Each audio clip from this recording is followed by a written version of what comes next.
नमस्ते दोस्तों, स्वागत है आपका हमारे आरजे ग्लोबल स्टडी पर। क्या आपने कभी सोचा है कि किसी देश की प्रगति का सीधा संबंध वहाँ की जन्म दर और प्रजनन दर से क्यों होती है? आज की इस वीडियो में हम इसे आसान भाषा में समझेंगे और जानेंगे कि ये दरें एक देश के भविष्य को कैसे बदलती है। जन्म दर और प्रजनन दर में अंतर आइए समझते हैं स्टेप बाय स्टेप। जन्म दर का संबंध पूरी जनसंख्या से होता है। यह किसी विशेष क्षेत्र में एक निश्चित समय अवधि यानी 1 वर्ष के दौरान प्रति 1000 व्यक्तियों पर जीवित जन्म लेने वाले बच्चों की संख्या पर निर्भर करता है। प्रजनन दर का संबंध केवल प्रजनन आयु वाली महिलाओं से होता है। यह दर्शाता है कि एक महिला अपने पूरे प्रजनन काल यानी 15 साल से 49 वर्ष के दौरान औसतन कितने बच्चे को जन्म दिया। पूरी जनसंख्या पर आधारित होता है यानी सभी आयु के व्यक्तियों के लिए। मापन केवल 15 से 49 वर्ष की महिलाओं के लिए। उद्देश्य किसी क्षेत्र में जन्मों की समान आवृत्ति को मापना। उद्देश्य भविष्य में जनसंख्या में बदलने की क्षमता और परिवार नियोजन के प्रभाव को समझना। यह दर जनसंख्या की आयु संरचना से प्रभावित होती है। यदि किसी देश में बच्चों की और बुजुर्गों की संख्या अधिक है तो जन्म दर अधिक या कम हो सकती है, भले ही महिलाओं की प्रजनन क्षमता समान हो।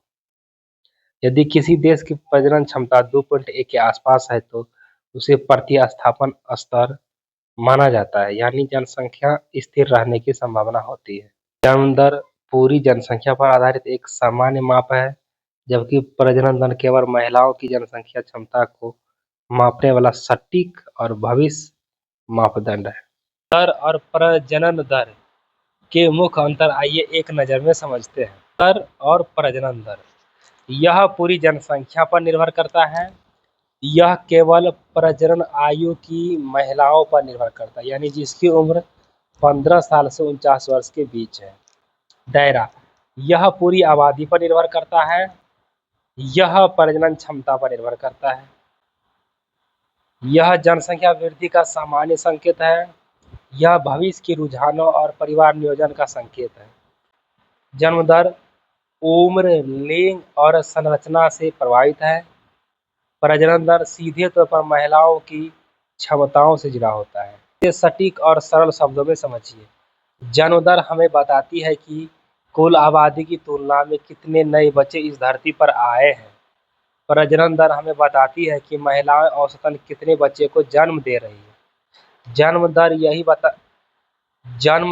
नहीं बताती है कि महिलाओं कितने बच्चे को जन्म दे रही है, और प्रजनन दर यह नहीं बताती कि पूरे देश में कुल मिलाकर कितने बच्चे पैदा हुए हैं। ये समझते हैं जन्म दर और प्रजनन दर का देश पर क्या असर पड़ता है। जन्म दर और प्रजनन दर में बदलाव किसी देश की अर्थव्यवस्था, समाज और भविष्य को गहराई से प्रभावित करता है। ये दरें जितनी संतुलित होगी, देश का विकास उतना ही स्थिर और सतत होगा। आर्थिक विकास पर क्या प्रभाव पड़ता है। आबादी यदि प्रजनन दर अधिक हो तो भविष्य में कार्यशील युवाओं की संख्या अधिक होगी, जो जनसंख्या लाभांश का कारण बन सकती है, यानी जनसंख्या देश का अधिक हो सकता है। निर्भरता अनुपात यदि जन्म दर गिरती है तो बुजुर्गों की संख्या बढ़ती है, तो देश की एक बड़ी आबादी स्वास्थ्य और पेंशन जैसी सेवाओं पर निर्भर रहेगा। आर्थिक दबाव ऐसी स्थिति में सरकार पर स्वास्थ्य, पेंशन और सामाजिक सुरक्षा का खर्च का दबाव बढ़ सकता है, जिससे आर्थिक विकास की गति धीमी हो सकती है। सामाजिक और बुनियादी ढांचों पर असर। शिक्षा और स्वास्थ्य अधिक जन्म दर वाले व्यक्ति में शिक्षा और स्कूल और बाल स्वास्थ्य सेवाओं पर सरकार को अधिक निवेश करना पड़ता है। वृद्धा पेंशन देखभाल कम जन्म दर वाले देशों में बच्चों के लिए स्कूल की तुलना में एल्डरी केयर यानी वृद्धा आश्रम चिकित्सा देखभाल की मांग बढ़ जाती है। जन्म दर असंतुलित हो तो उसका परिणाम क्या हो सकता है। बहुत अधिक जन्म दर हो तो क्या होगा। जनसंख्या का तेजी से बढ़ना, रोजगार, शिक्षा, स्वास्थ्य, आवास पर दबाव, की कमी और गरीबी का जोखिम, प्रति व्यक्ति आय और जीवन का स्तर नकारात्मक असर। बहुत कम जन्म दर हो तो क्या होगा। बुजुर्गों की संख्या में बढ़ोतरी होगी, कार्यशील आबादी में कमी होगी यानी मजदूरों की संख्या घटेगा, आर्थिक विकास की रफ्तार धीमी होगी, पेंशन और स्वास्थ्य का बोझ बढ़ेगा। स्थिर जन्म दर और प्रजनन दर रहे तो क्या होगा? स्थिर जनसंख्या वृद्धि होगा, संतुलित संसाधन का उपयोग होगा, अच्छा आर्थिक विकास होगा, उच्च जीवन स्तर और सतत विकास होगा। निष्कर्ष, न तो बहुत अधिक जन्म दर किसी देश के लिए अच्छी है, न ही बहुत कम अच्छी है। संतुलित जन्म दर और प्रजनन दर से ही आर्थिक समृद्धि, सामाजिक संतुलन, उज्जवल भविष्य का सुनिश्चित होता है। निष्कर्ष, भारत जैसे देश के लिए जहां वर्तमान में एक बड़ी युवा पीढ़ी है, प्रजनन दर में गिरावट एक तरह से अच्छी भी है, क्योंकि यह प्रति व्यक्ति संसाधन की उपलब्धता को बेहतर बनाती है।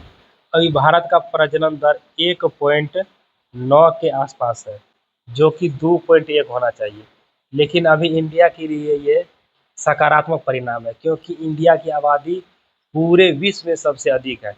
इसके सकारात्मक परिणाम कैसे है तो समझिए, प्रजनन दर में गिरावट से प्रति व्यक्ति संसाधनों की बेहतर उपलब्धता होगी, बेहतर शिक्षा और स्वास्थ्य सुविधाएं आएगी, उत्पादक में वृद्धि और आर्थिक विकास होगा, बेहतर जीवन स्तर और खुशहाल समाज होगा। हालांकि लंबे समय से इसे सही स्तर पर बनाए रखना सरकार के लिए एक बड़ी चुनौती है, ताकि आने वाले दशकों में देश की विकास दर प्रभावित न हो। तो दोस्तों, न बहुत ज़्यादा जनसंख्या और न बहुत कम जनसंख्या, संतुलन ही देश की तरक्की की कुंजी है। भारत अब एक ऐसी स्थिति में है जहां हम अपनी युवा शक्ति का सही उपयोग करके दुनिया की सबसे बड़ी अर्थव्यवस्था बन सके। दोस्तों, मिलते हैं एक अगले नए वीडियो के साथ।